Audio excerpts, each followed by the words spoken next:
Praise God, hallelujah. The phone yankopon shall be brave.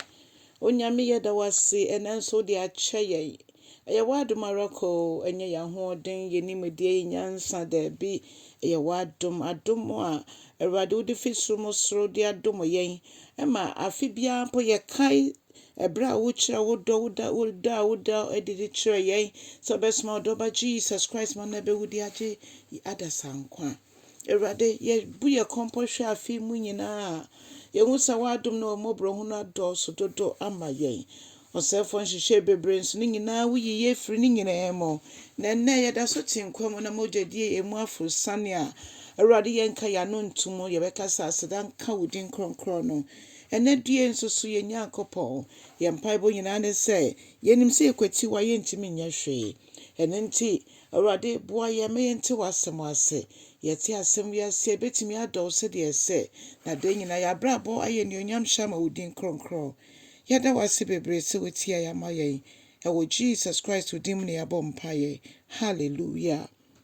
amen odo for me ma akwa ba ne de about ase senjumedi so enenso so ye be fa kenkan some if you look at sempatimi you know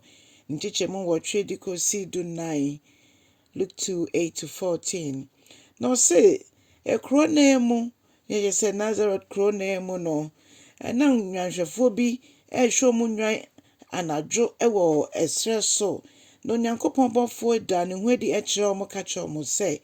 enionyam ewo sorosoro enka nyankopon abofo no du ope na nyame enionyam nso ede de ehire ho nyina nti omukumetuye na obofo nka kire o mo say mamukuma ntu efise me wasempa bi eka kire mo ni nyina ne say enadue wo David ahinkro mu no yawo agenkwa bi Kristo no owura no yawo no na ensenchani amudi behu nie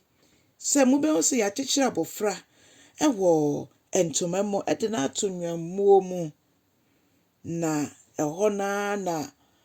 abofodom ebeka obofo baako ho no mu sha ase so mu yi nyame aye kakre krampo eche Yesu Kristo na ho brase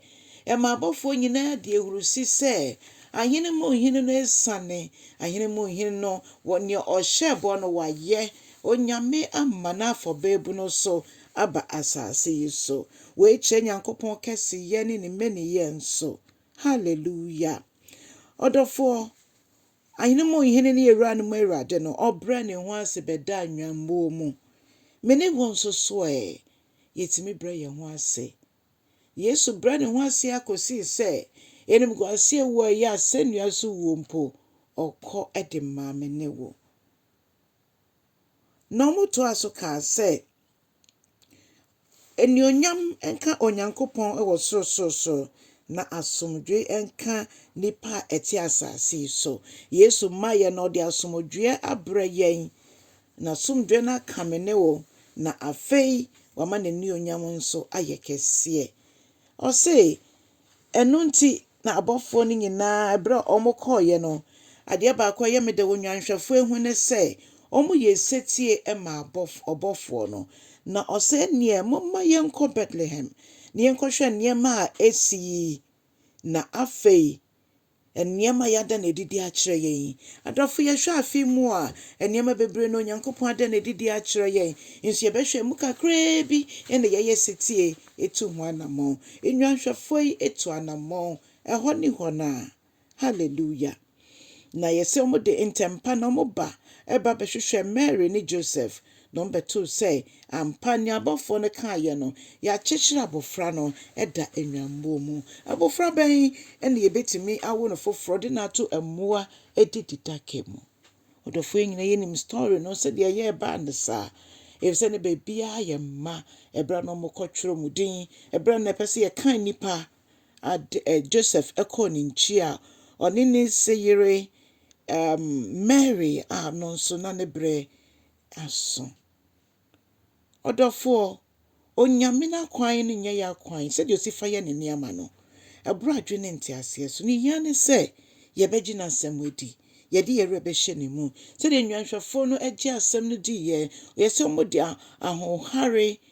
ahohare ɛna ɔmo de kɔpɛ abofra akyiri kwan. Si yɛhyia Yesu a bibi edi adanseɛ sɛ yɛhyia ɔhempɔn no. Na ɔyɛ abofra deɛ nanso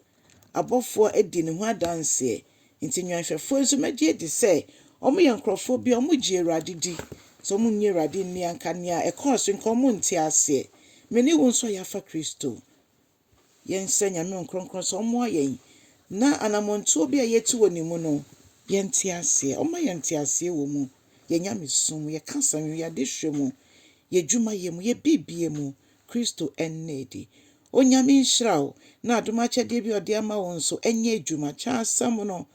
yɛ ɔsɛmpakani adwuma na yɛn nyinaa yɛmbɔ mu yɛntwe akra mfama Awurade. Wonya subscribe nso abɔmmɔden na subscribe na afei follow me nso ɛwɔ ɛnwom no side nso. Nyankopɔn nhyira bebree. Bye bye.